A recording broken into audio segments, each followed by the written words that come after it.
Hey everyone, I'm here with my buddy Ian Flannigan in the Plano, Texas area. He is a realtor, a team leader, an investor, and real estate coach from the Plano, Texas area. He's been involved in hundreds of investment and retail transactions. And with all that experience, he is a sought after business consultant, speaker, especially on topics including creative financing, owner's financing, raising private money, passive income, and team building. How you doing, Ian? I'm doing great, Chris. How are you, man? Doing good, doing good. So we met a few years ago, and we've gotten to know each other a little bit over this over the time. And for those who don't know who you are, because you have a unique background, how did you get involved in real estate? Like, where did you go? Where were you? And how did you make that jump to doing all this crazy real estate stuff? Yeah, everybody, I always say a past life or a past career. When I came out of high school and then went into college, I was a musician and I studied art and music, and I wanted to be a professional musician. And I learned very, very quickly that it doesn't pay much, and I did not want to grow into my life just kind of struggling to make money. So I actually went to hair school and I became a hairdresser. And it's interesting if you think about hairdressers. I mean, most people have one; they have one for almost life, or years and years and decades. But I built a very big, lucrative business cutting hair, and to a level that most people never get to. I just got really lucky early on. I met an incredible, very successful hairdresser. That he saw something in me. I had a gift and a talent for it. I call it painting and sculpting, which was kind of what I was doing earlier in life. But the real estate bug didn't really hit me until the early 2000s. And if you remember back then, we were in a bull market.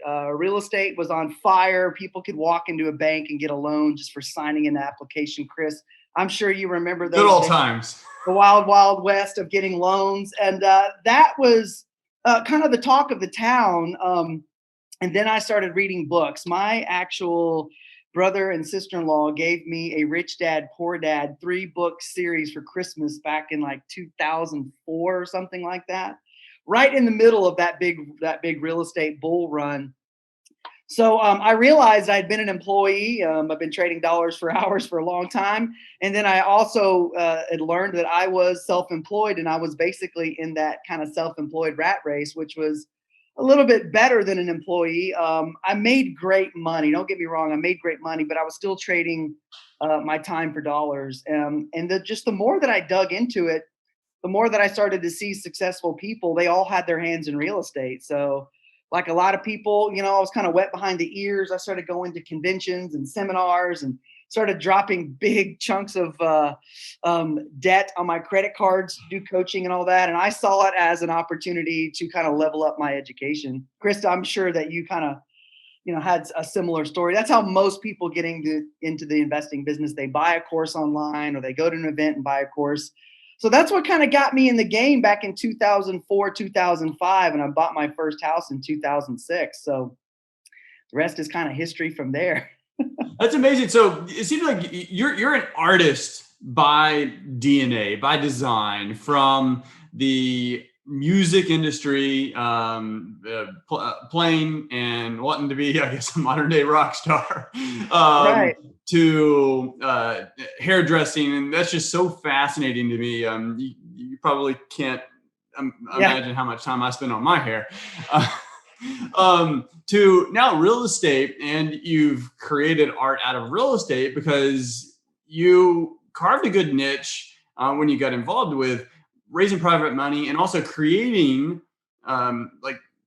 using creative financing to structure deals and to sell deals through owner's financing and other things. So, which that is an art form in real estate. It's not that straight line analytical, like you get a conventional loan, you sell a Yeah. house. Like, tell me a little bit about that. Yeah. It's interesting. You have this dream of getting into real estate and doing these investment deals and all that. And all my artistry and creative background really did translate into real estate. Yes, being creatively, having to have the creative financing and figure out ways to finance deals, private capital, lines of credit, bank financing. There's a lot of different ways that you can put deals together.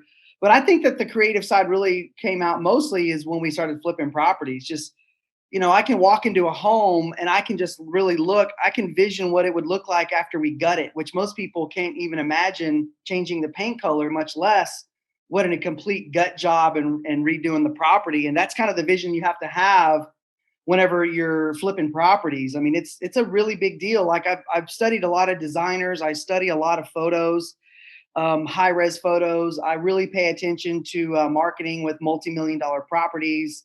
So I really focus that on that aspect of the design aspect of renovating, because all those things come into play.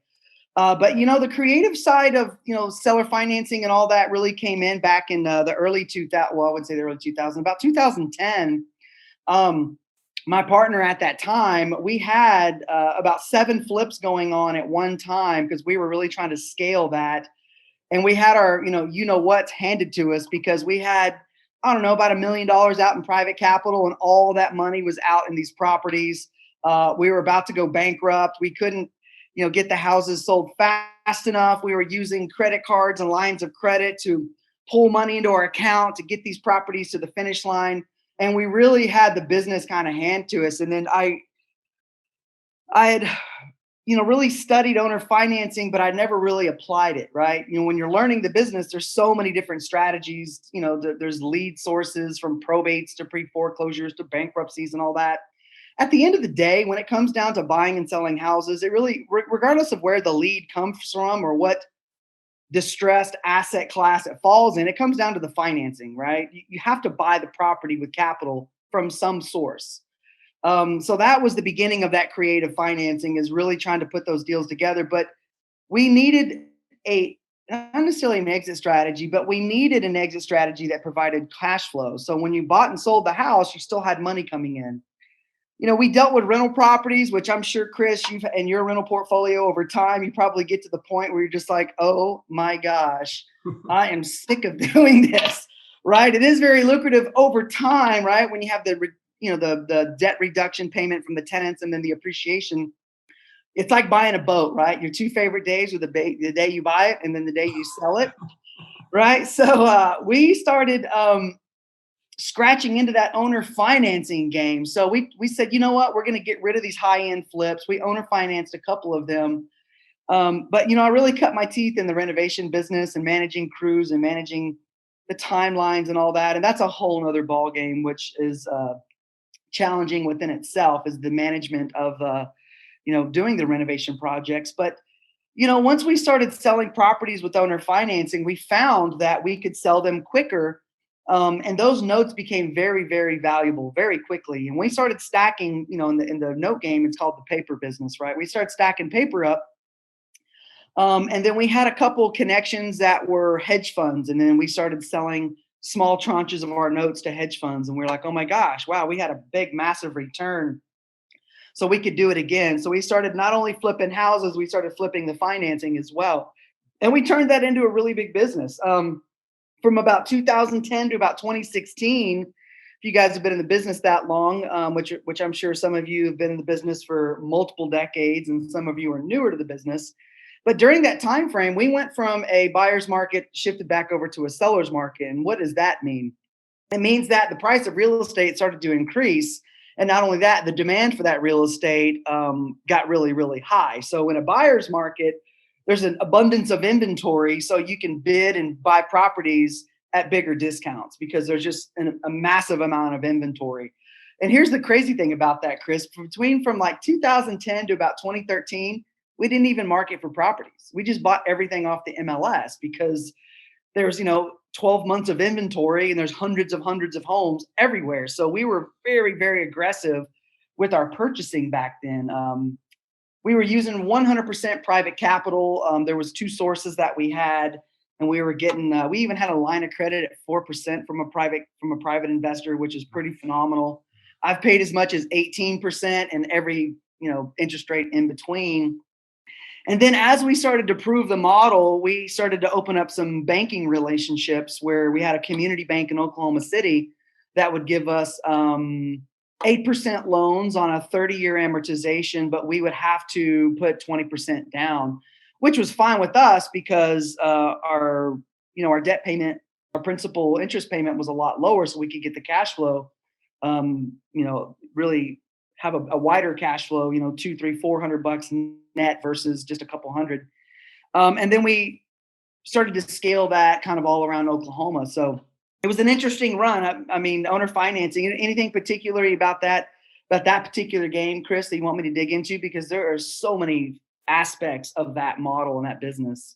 It really is. And so it seems like you've taken, going back to the artistic DNA, you've got the flipping side. I mean, you have an open canvas essentially, because you're able Pretty to much. envision what you want that property to look like. And I have a side comment about that. But and then you've got the paper transactional side, which also, because of you had to think out of the box due to market cycles and just trying to stay competitive, you've got to open canvas on how that transaction works, which Right. the straight analytical mind may think on the traditional sense, like you get a traditional loan, you sell, you get a traditional loan, then you sell. But whereas you were like, well, hey, let's try to figure out a way to sell these properties through financing. And then now we have an inventory of paper. Well, what can we do with that? Because we need to get more cash in. Well, hey, let's talk to people who actually buy paper, right? Yep. Going back to the open canvas on the rehab side, have you found it a challenge to combat the artist side with the bottom line number side? And what I mean by that is knowing what would look amazing in that house, but balancing that with profitability, as in maximizing the dollar. Has that been a challenge for you? Yes, it has. And I know exactly where you're going with that, Chris, because the more creative you get, the more it costs. That's just the bottom line, right? When you come in, you're like, oh yeah, this wall would look great if we knocked it down, but we're gonna have to put an LVL in the attic, and that's another $4,000 to $8,000 to re-support the weight of the home. But yeah, that would look incredible if we had, a 10-foot wide island with marble on top of it versus not taking the wall out and doing a smaller island with granite. Yeah, so my partner and I have been doing it long enough. Luckily, I sold a gentleman a home about 5 years ago. I sold a distressed house. So that's a whole nother story about that particular lead. I saved this old woman's home from foreclosure. Her husband passed away, he had no will, so we had to do heirship affidavit. So it was more about just, I called it at that particular deal was the laws of reciprocity. I leveraged that deal to not only to market to other buyers. This was in 2015, somewhere around there. So the market was taking off, but I leveraged that deal to put myself in front of it to build relationships with more buyers. And I was really looking for those accredited investor buyers, right? That private capital. So that's what I did. Instead of buying the house myself, I said, you know what? I got a real estate license. I'm going to list this house. And I even had an investor ask me, because I marketed the property for 2 weeks and I wouldn't let anyone see it. And then I did a one-time showing for 2 hours on Saturday from 1 to 3. And there was like 50 people standing in the front yard at 1 o'clock. And I made every single person walk through me to get inside the house because I had listed this property at $100,000 under market. So, it caught a lot of attention. So today I built 2 strong relationships with accredited investors, and one of them has been my investment partner ever since. So we're in the middle of a property right now. I don't flip like I used to. We used to do tons and tons of transactions per year. But my business has evolved and shifted, and I'm at the age now where I'm really just looking for leverage of my time, right? Because real estate is fascinating and great, and you can build a rocket ship that does make a lot of money, but how much time is involved? I don't know if the time thing kind of gets back to your question of originally asking, being creative and staying on budget for the bottom line. But yeah, it is challenging because having a vision and knowing what you can do, and we'll bring in the structural engineers to tell us where the load-bearing walls are. And we got lucky one time where the load was over the fireplace on the side of the house. So we raised the ceiling up to 10 feet and made it look like a brand new construction home where you walk in the front door and it's a 10-foot ceiling and the entire space was open, and we sold that house within hours when we put it on the market. But so That yeah, it comes is with knowing your market, knowing where you're going to get that 10x, 5x return on that. Otherwise, maybe not necessary, but that wow factor. yes. The wow factor will sell the properties, but correct. That's another thing, Chris, is you really got to understand your market. You got to know where the hot spots are. You got to know where the demand is, because, you can go into a neighborhood that doesn't have much demand and blow out, do an amazing rehab on it and overbuild it for that neighborhood, and you won't get the return on it. So we look for those neighborhoods that already has that trend of remodels and additions and stuff like that. Like, Chris, there's a neighborhood just off from downtown Dallas on the east side of 75 Central where homes are selling for $325 a square foot. I mean, it's just like, are you kidding me? I mean, you add on a 15 or 2,000 square foot addition and you can knock it out of the park. But even now, bidding on properties in that neighborhood is a challenge, because you have builders knocking houses down and building $1 million homes, and then you have the builders that come in and cut the house in half and basically build a new home. But the permitting is a little bit different whenever you're doing the remodels. But I don't know if you saw this recently, but I think it made national news, or definitely state news, that the Dallas permitting system is flawed. It was taking people permits, up to 120 days to get a building permit. So we passed on a couple deals. I mean, can you imagine just going through the acquisition of buying the property, going through all the architectural design, having everything ready to go, and then once your designs are finished, you hand your design and try to file for a construction permit, and it takes another 4 months to get it. I mean, starting construction in 5 to 6 months to start the project, we just said forget it. We're just going to pass on those, and we're just going to stick with the cosmetics. Just the cosmetics. Yeah, and that actually bleeds into a national crisis that we have, and this is definitely going in a different direction. But we've had a housing shortage before COVID. We're just not building enough, and there are a lot of reasons for that. Some of that is labor. We just don't have the labor like we did pre-2008. Some of it's the financing restrictions, and then of course COVID happened, and that just exasperated the issue to where at this point, like in most major markets, in Houston specifically for November, we had 36% lower inventory than we did last November. So that's just nuts, and they're still not building enough. To add on the extra layer that local communities will have with building, or maybe they've increased, like Houston has increased the cost of building because, we flood, you got to mitigate that. And then permitting processes and all that stuff. It's insane to see. You can understand how the appreciation is happening. It's sad at some point because the affordability we're getting further and further away from that. It's getting harder and harder for folks because the prices for homes are rising faster than income. But I don't really see an end in sight. But if you're a landlord, it's like wonderful. You deal with those pains of landlording, like you mentioned too, but the juice on that steak, it just gets bigger and bigger and bigger every single year for most areas, providing you actually keep up with it and your tenants do. Yeah, it's an interesting, Dallas is a very similar market, and we call it the triangle here in Texas. We have the Dallas-Fort Worth area, Houston, San Antonio and Austin. And those 5 major markets are just booming. There's so much demand for houses. That's a reason why that inventory has just basically been cut in half, which creates more demand for buyers. And a big part of my business now is actually representing buyers that are relocating from mostly California. I just had 2 closings. One was from Alaska coming down, and one was from California coming over.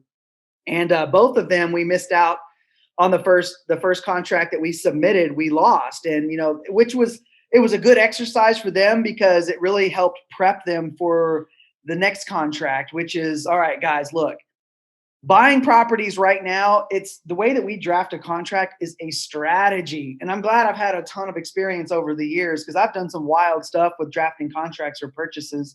You'll love this, Chris. It's like a property that was like listed for $85,000, and I'm trying to buy it at a discount. So I make them a $60,000 cash offer and put $60,000 in escrow, non-refundable, close in 5 days, no option period.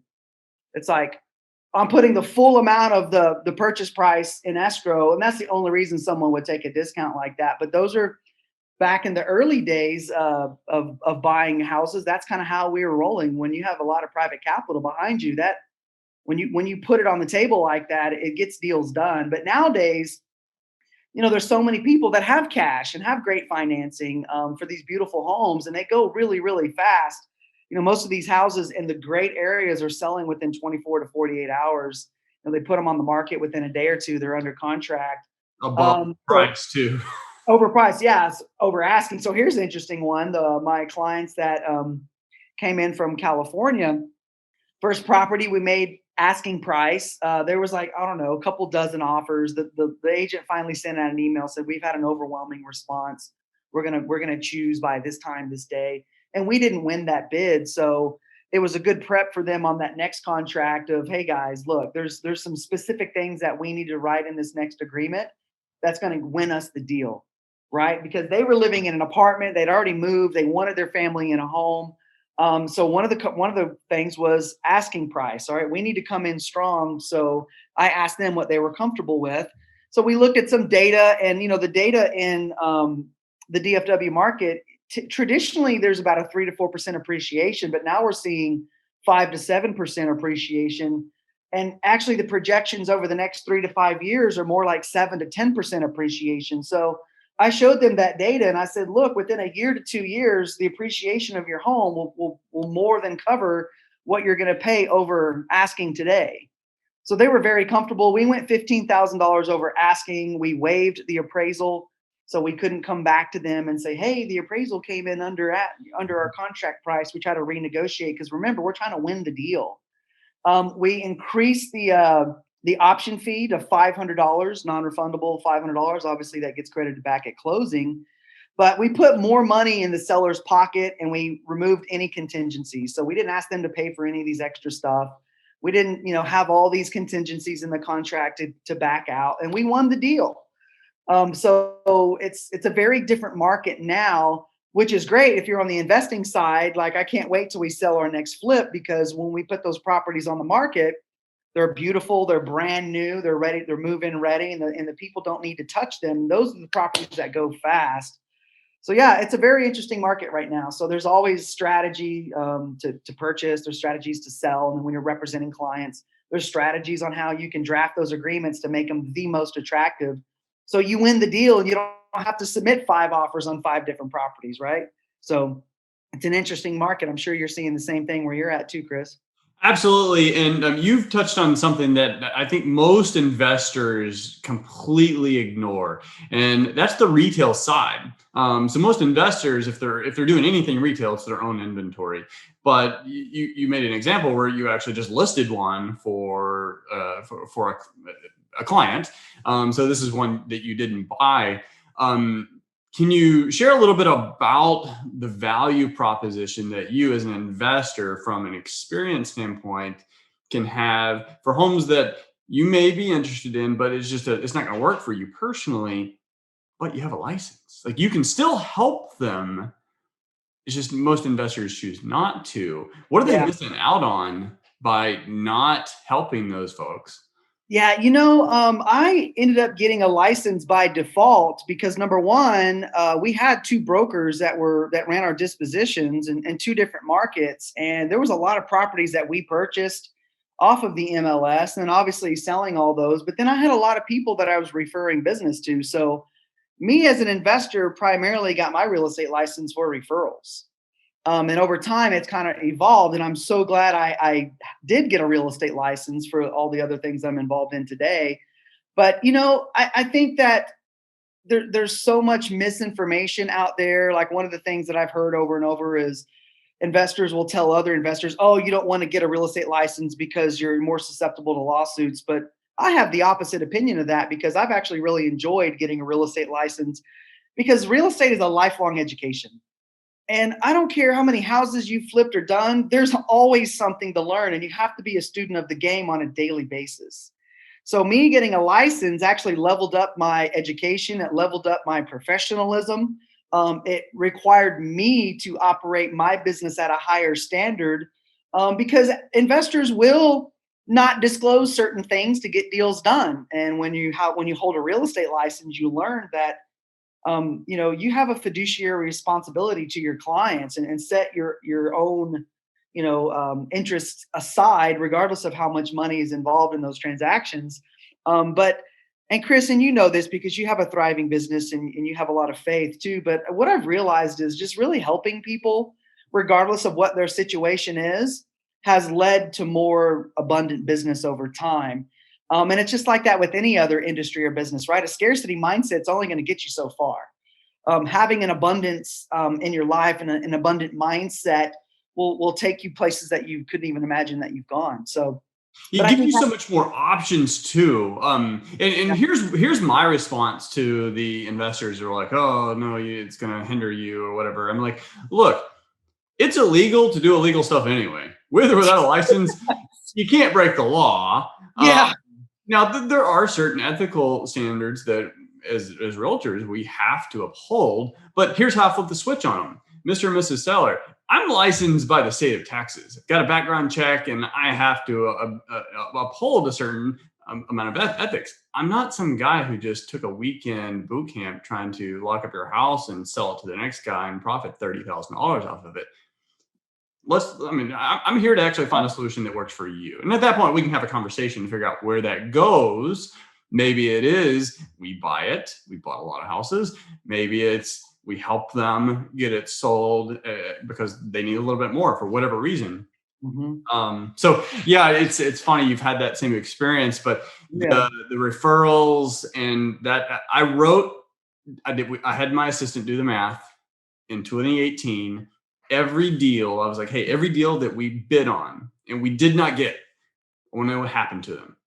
And we found like 130 of them sold retail.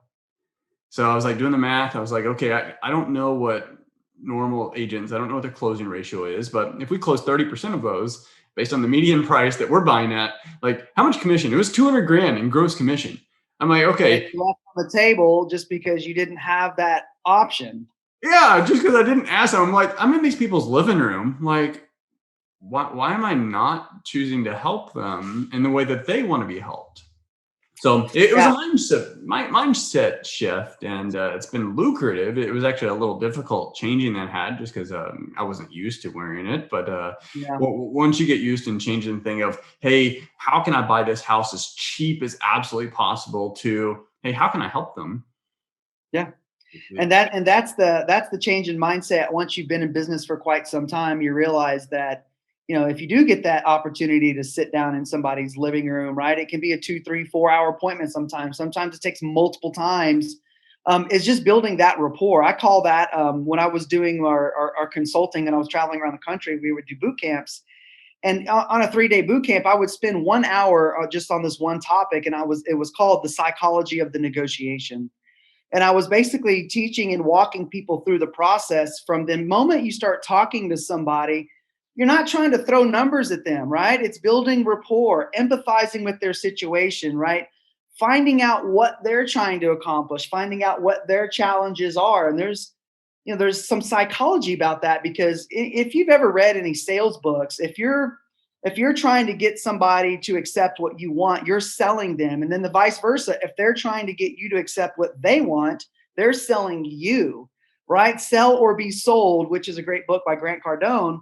But you have to understand that building rapport with people and then empathizing in their situation will carry you so much further. And then let's say you do, get that opportunity to start presenting what your offer is and why it is and all that, right? Before you even get into the numbers, I call it the education phase. So the first phase is the building rapport. Then you have the empathetic type of phase, right? You're going through all that. And then before you even get to the offer, then it's the education, right? You're educating them on the process of buying. Like I like to walk them through what it's like to buy a house with me or sell their house when I'm looking to buy. I want to paint that picture of what that whole experience is going to look like before I even get to a number. Yeah. Because I want them to understand why my number is where it is fully and completely. And I've won a lot of bids that way. And I've had some people come back to me on some properties that I didn't bid, that I didn't win the bid, and they liked me so much and they trusted me. So that whoever was offering $25,000 more didn't give them they didn't build rapport with them. It was just a number, and they were really aggressive with it, and they didn't like it. So they came back. So trust is a big thing too. So that education phase can be very important, of really educating people the process of selling their house. And not only that, setting that expectation of, it doesn't cost $4,000 to paint a house, right? It doesn't cost a couple $1,000s. Like, everybody thinks they know what it costs. Like, I had a lead where there was an old Spanish home. It was like a Spanish contemporary custom home built in the 60s. And it had all these wild brick arches, and there was all this really, really unique stuff, but the bathrooms were tiny and the whole foundation was shot. And the lady just kept saying, oh, it's $40,000 and you can make money, $40,000, you can make money. And I'm thinking, gosh, $40,000 will basically shake a stick at this house, right? I mean, we're thinking 140 to get it to where it needs to be, because that's the real cost. But I wasn't able to sit down with them and go through that process. Like, she was a bulldog, and she, in her mind, knew that it only cost 40 to renovate it. But so I wasn't able to get her down to the level of where we needed to buy it at. But in other situations, when I'm really taking that time to build rapport, empathize, educate, and then present, it really helped us. And then solving those problems for people. One of the things that we do quite a bit is doing a month or 2 month lease back at no charge, and then paying for their move. And we build that into our acquisition costs too. So we know that we can spend a couple $1,000s to really help somebody close on the property. They get money in their pocket. We've already set up the moving and all that stuff. So that's another thing that we try to do to really win bids, is really solve people's problems and help them out. That's the name of the game, is really helping people. Like Stephen Covey said, seek first to understand and then be understood. When most people, they're just in sales mode. They're doing it the other way around. So one other point before we wrap up, your journey has evolved into a leadership role just with your experience, especially on the realty side. Mm-hmm. And you've become essentially a team leader to a big number of agents, not just in Texas, but across multiple states and even internationally. How many agents are on your team, or are you not directly, but at least affiliated, collaborating with currently? Yeah, that's a great point, Chris. So I'll give you the before we get into the team numbers and that type of the big stuff, right? Everyone wants to know the numbers, how many houses were sold, But being an investor, there's two strategies with single family houses. You have equity and you have cash flow, right? You're either fixing and flipping for a spread, or you're putting it in, or you're trying to buy an asset for monthly cash flow, and then over time it appreciates, right? Debt reduction, appreciation. And then one of my friends reached out to me and he said, "Hey man, how would you like to build wealth with your real estate license?" And I was like, well, that doesn't make sense, right? All you do with your real estate license is sell real estate for commissions, right? That's an S quadrant job, right? You trade your time for commissions. There had been no other anything that I ever learned about ever in 15, 16 years of investing where you could build wealth with your real estate license. And that's something that you saw, Chris. And I'm sure looking back, I mean, when you look at your balance sheet at the end of the year, you're like, oh my gosh, I'm so glad I made this decision, because now you have accelerated your basically net worth. You're building for the future. So when I saw the opportunity with EXP to build equity and cash flow in addition to flipping and commissions and all that stuff, it was a kind of a no-brainer for me. But here we are. I've been with the company 5 years, and I've personally enrolled 31 agents to the company. In over 5 years, those agents have enrolled agents that have enrolled agents. I believe the last time I looked, it had just crossed 660 agents across 40 states, Canada, now Australia, India, and Mexico. I'm seeing agents out there, and it's pretty phenomenal to think that we are in a time, in a world now where every business is trying to go virtual. Everyone's trying to solve that challenge of expansion and scalability. And that's what EXP has solved. It has solved a lot of challenges that other brokers, independents, and franchises that have been facing, because that's what our founder faced, 11 years ago, when everyone had the rug pulled out from underneath them when 2008, when Wall Street crashed, and then the beginning of 2009 over the next several years was a rebuilding phase. So yeah, it's been wild to think that I've transitioned from high volume investing, which we're telling sales, sales, sales, which I still buy and sell real estate. I just don't do it at the scale. Because remember what I said earlier, I'm looking for leverage. I'm looking for time. And in life, you have three aspects of that. You have time, you have money, and then you have education and know-how. Most people don't have all three. It's a combination of one of the three or two of the three. So I was really looking to educate myself and level up my business and skills and all that stuff so I could make more money and have more time. So now I'm really working on the time component. So I'm building my business, right? You've heard that, design your life around, whatever the case may be, but we've all heard that, right? Design your life versus just show up and work.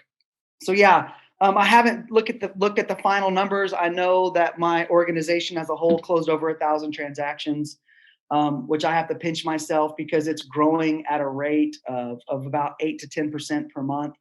So it's pretty incredible. I mean, I'm on track to hit over 1,000 agents next year. And that it's a compound effect in our business model. And that was one of the reasons why I kind of got away from trying to buy houses in volume, because it takes so much time, effort, and energy not only to buy one house, but to buy 2 a month, 3 a month, 4 a month. When you're buying 3 to 5 houses a month, you're busy. You're working 100 hours a week. You're putting fires out nonstop. 1 or 2 of those deals may go sideways on you. So yeah, you have no guarantee you're going to get a check. no, there's no guarantee. And then, like we did a flip a couple years ago. It was a $250,000 remodel. By the time we sold it and the deal shook out, we lost $50,000. Like when you're playing at a high level, like it's going to happen. I learned a tremendous amount through that process. I like to say, hey, that was my educational expense to learn what I learned through that. But yeah, it's pretty phenomenal. So now there's multiple buckets of kind of what we're doing. So that equity component is, buying stock in the company, acquiring stock in a publicly traded company alongside having an investing business and a real estate license. So you're adding additional layers to your balance sheet, which prior to EXP, there wasn't anything out there. There wasn't a company that offered equity. There wasn't a company that offered that type of residual cash flow. And it's basically just building your own brokerage. So when people ask me about what's going on, I say, I've been building a brokerage under my brand, under the big company's brand for 5 years now.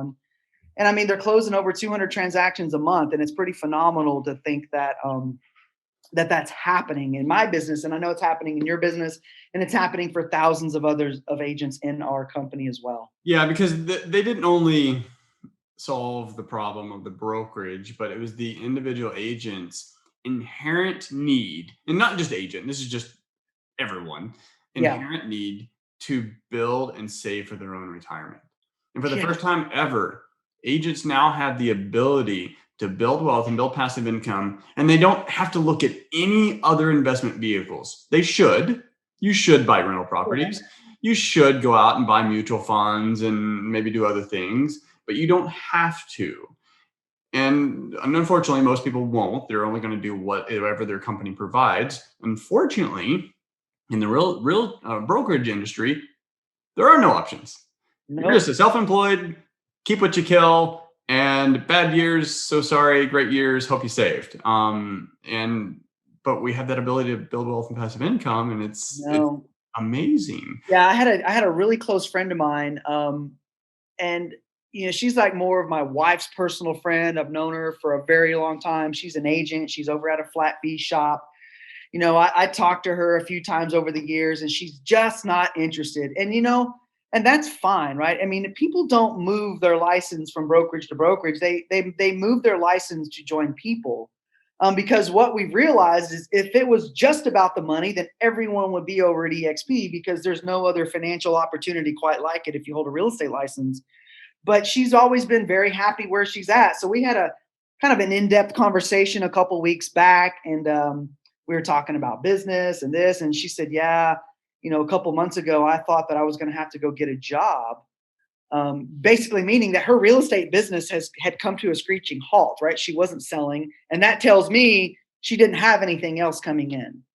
And you and I were just talking before this, we went live, we were talking about different investments and all that. And actually in July, right when COVID reared its ugly head and the government shut everything down and people were losing their jobs and their businesses and all that, myself and other people that I'm connected to were thriving in a way that we've never thrived before. Our equity positions in our company had skyrocketed. So I liquidated a chunk of my equity in the company to invest in a 40-unit multifamily new construction deal, right? You're not moving money around and investing if you don't have it, right? So that was something that really hit home for me of a decision that I made 5 years ago. And we're hearing those stories over and over and over and over and over with the agents that have joined the company, that their equity positions have exceeded 7 figures, which had never happened to them ever before in their entire lives.